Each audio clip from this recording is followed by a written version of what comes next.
जहां एक तरफ अर्जुन के घर में दुर्गा देवी ने शादी की तैयारियों का शोर मचाया हुआ है, वहीं दूसरी ओर अर्जुन अपने ऑफिस जाने के लिए निकलता है। अर्जुन स्कूटी चला रहा था, लेकिन उसका दिमाग कहीं और था। उसकी आंखों में एक खालीपन था, जैसे वो भीड़ में भी अकेला हो। तभी किस्मत का एक अजीब खेल शुरू हुआ। सिग्नल लाल था। अहाना, जो मार्केट से कुछ किताबें लेकर जेब्रा क्रॉसिंग पार कर रही थी, अपने ही ख्यालों में खोई हुई थी। अचानक सिग्नल हरा हुआ। अर्जुन ने स्कूटी आगे बढ़ाई, लेकिन उसका ध्यान भटका हुआ था। स्कूटी का बैलेंस बिगड़ा और हैंडल अहाना से टकरा गया। अहाना के हाथ से किताबें छूट गईं और वह सड़क पर गिर पड़ी। उसके पैर पर चोट लगी और खून निकलने लगा। जैसे ही अहाना गिरी, अर्जुन ने स्कूटी रोकी। सामने अहाना को घायल देखकर उसके हाथ पांव ठंडे पड़ गए। एक पल के लिए वह भूल गया कि यह वही लड़की है जिससे वह नफरत करने का नाटक कर रहा है। अर्जुन ने स्कूटी स्टैंड पर लगाई और बदहवास होकर अहाना की तरफ दौड़ा। उसने उसे सहारा देकर उठाया और पास की एक बेंच पर बैठाया। अहाना दर्द से कराह रही थी। अर्जुन ने देखा कि उसके पैर से खून बह रहा है। उसने तुरंत अपनी जेब से सफ़ेद रुमाल निकाला, वही रुमाल जो कभी अहाना ने उसे गिफ्ट किया था। अर्जुन ने बिना किसी हिचकिचाहट के बड़े प्यार और सावधानी से वह रुमाल अहाना के जख्म पर बांधना शुरू किया। उसकी आंखों में अहाना के लिए वही पुरानी फिक्र, वही तड़प साफ दिखाई दे रही थी। अहाना अर्जुन को टकटकी लगाकर देख रही थी। उसकी आंखों में सवाल थे। अगर वह उससे इतनी नफरत करता है तो उसके जख्म पर उसका दिल क्यों दुख रहा है? उसके हाथ क्यों कांप रहे हैं? उन्हीं कुछ पलों की खामोशी में दोनों ने एक दूसरे से हजारों बातें कह दीं। लेकिन दोस्तों, इस प्रेम भरे पल को किसी की बुरी नज़र लगनी ही थी। पीछे से पोल्टू और पीसी मोनी मार्केट से गुजर रहे थे। अर्जुन और अहाना को साथ देखकर वे रुक गए।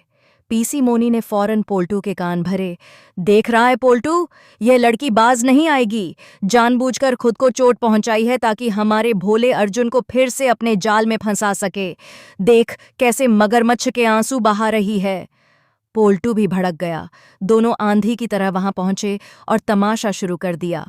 पोल्टू ने अर्जुन के कंधे पर हाथ रखकर उसे जोर से खींचा और चिल्लाकर बोला, अरे ओ अर्जुन, तुझे शर्म नहीं आती?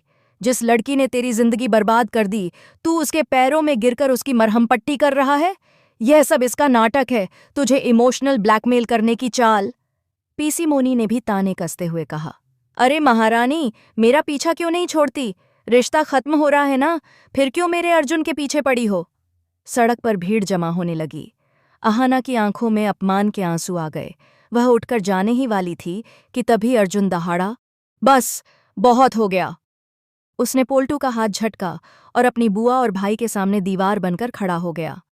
कड़क आवाज में उसने कहा, पोल्टू दादा, बुआ, आप लोग अपनी हद पार कर रहे हैं। यहाँ कोई नाटक नहीं चल रहा। मेरी स्कूटी से एक्सीडेंट हुआ है, उसे चोट लगी है, खून बह रहा है। इंसानियत का फर्ज होता है मदद करना, और मैंने वही किया। इसमें न कोई साजिश है, न कोई जाल। अर्जुन ने अहाना की ओर देखा और कहा, और सुन लीजिए, जब तक मैं यहाँ खड़ा हूँ, अहाना के आत्मसम्मान पर कोई उंगली नहीं उठाएगा।